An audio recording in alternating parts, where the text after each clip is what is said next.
iimbitahan nila si Pangulong Duterte and Senator De La Rosa sa hearing, war on drugs. Niya at hindi siya nagpaliwanag kung bakit siya hindi nag-attend. The next thing na maaaring mangyari dyan, we will talk about to the members, mag-motion yan or show cause order. Pwede siyang ipa-aresto kagaya yung nangyari kay Pastor Apollo Quiboloy. So, decided na sa Committee on Human Rights sa Kamara na iimbitahan nila si Pangulong Duterte and Senator De La Rosa sa hearing, war on drugs. Nagsabi na ang Pangulo, hindi siya mag-attend. So, ano ang mangyayari sa kanya? Nako, pwede siya ma-aresto, ma-cite in contempt. Ito, pakinggan natin ang statement ni Congressman Abante. Siguro, after the SORA pa namin sila talaga iimbita, they can refuse. The only time they can be compelled to come is when, halimbawa, tinanggihan niya at hindi siya nagpaliwanag kung bakit siya hindi nag-attend. The next thing na maaaring mangyari dyan, we will talk about to the members, mag-motion yan or show cause order. Pag di pa nagpunta, di pa nagpaliwanag, pwede namin ipa-arresto, pwede namin i-hold in contempt. Hindi niya alam as the constante. Hindi niya alam kung ano nangyayari. Hindi niya alam na masyado ng excited yung mga ibang kapulisan natin na talagang pumatay na without even due process. So, The House probe could lead to... yan na po. Pwede siyang i-cite in contempt. Pwede siyang ipa-aresto kagaya yung nangyari kay Pastor Apollo Quiboloy. So, ano na, itong dalawang matalik na magkaibigan, parang parehas na sila ng kapalaran. Wala pa yung formal invitation. Sabi ng committee chairman, after SONA, ayun, ipapadala yung formal invitation.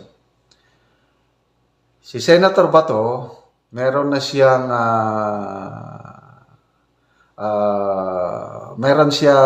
inter-chamber courtesy. Hindi siya payagan ni Senator Escudero na mag-attend. Kasi baka maging president na in the succeeding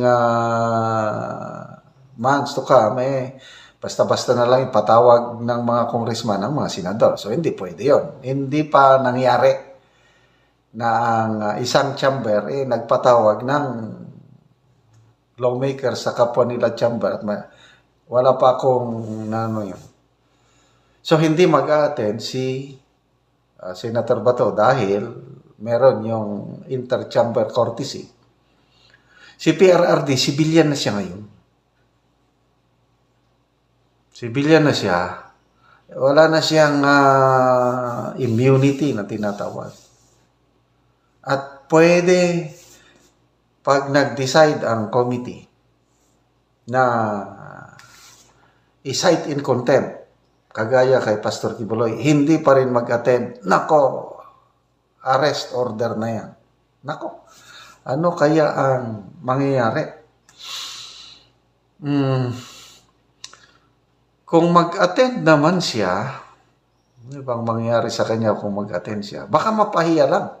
Kasi nandun yung mga makabayan black Siguradong pahihiyain siya doon ni Castro, Brosas, Manuel. Kasi ang nag-move na imbitan siya itong si Castro. Pumayag naman ang committee members. So, hindi siya mag-attend. Tama. Alam ko na yung takbo ng utak ng Pangulo. Matanda na ako, sabi niya. Ayoko mag-attend yan. Kasi ang dami namang hearing na ginawa nung nakaupo pa si PRRD. Dami nang tinawag ng mga pulis tungkol niya. Sinasabi ng Pangulo, dating Pangulo, na he is willing to face anybody in any court of justice in the country. Kasi yung ICC, wala kayong pakialam. Court of Justice, ibig sabihin, mag-file ng kaso. Ayun, harapin niya, kagaya nun, si Congresswoman Castro. Nag-file ng kaso against kay PRRD sa piskalya, yung grave threat. Anong nangyari? Na-dismiss. Sinagot niya yung hinarap niya. So, ito yung nakikita kong takbo ng utak ni PRRD.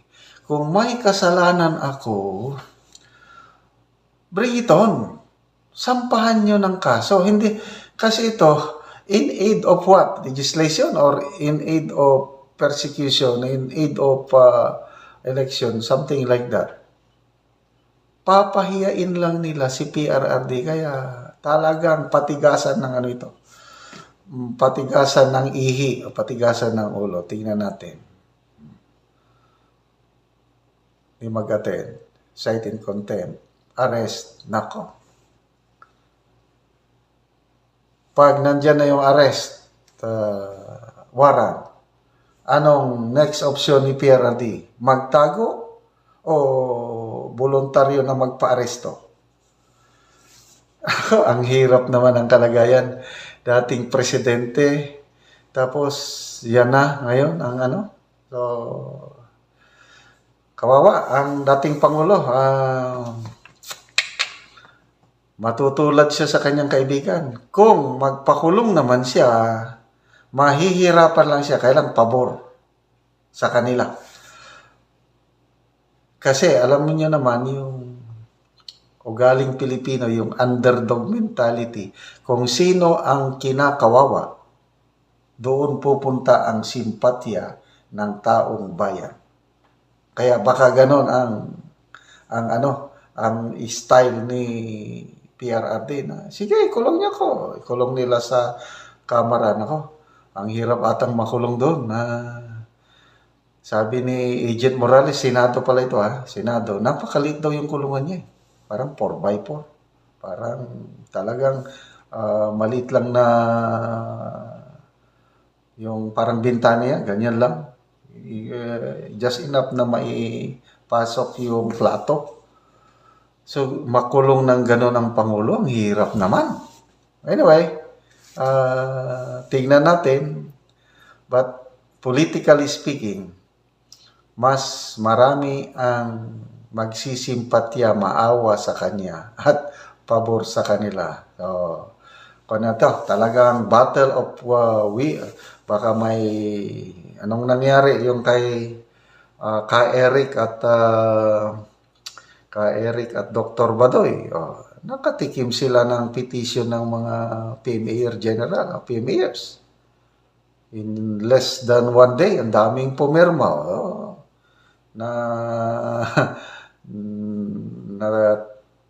Nataranta ang mga congressman, release ka agad.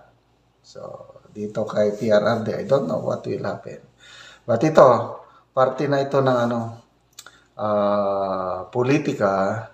There are no permanent. Ito, maalala ko si Congressman Abante. Nung una, ayaw niya yung ICC. Malala ko, may mga pronouncement siya nung una na ang justice system natin dito, ayos lang, walang pakialam ang ICC. Biglang nabago ang ihip ng hangin. Isa siya nag-file ng resolution na kung pwede i-reconsider ng PBBM admin ang stand niya na kung pwede papasukin ang ICC na mag-investigate. So, ito, pro-ICC, itong grupo ni Congressman Abante. Kaya, galit sila sa war on drugs ni PRRD. Kaya sabi ni Senator Bato, depende sa tao kung saan ka perspective. Anong bakuran ka. Kung bakuran ka, nagalit ka on war on drugs, talagang gustong-gusto mong maituloy ang hearing na ito. Kaya lang yung mga tao na happy sa war on drugs, wala na, useless useless hearing na ito. Parang in aid of something na lang, hindi na yung ano. So, good luck. Let's pray for our former president na hindi siya malagay sa alanganin na matigas ang ulo niya, hindi siya mag-attend, i-cite in contempt siya, tapos magtatago ba o magpakulong. It's either way, mahirap yung nagtago-tago, mahirap din yung nakakulong.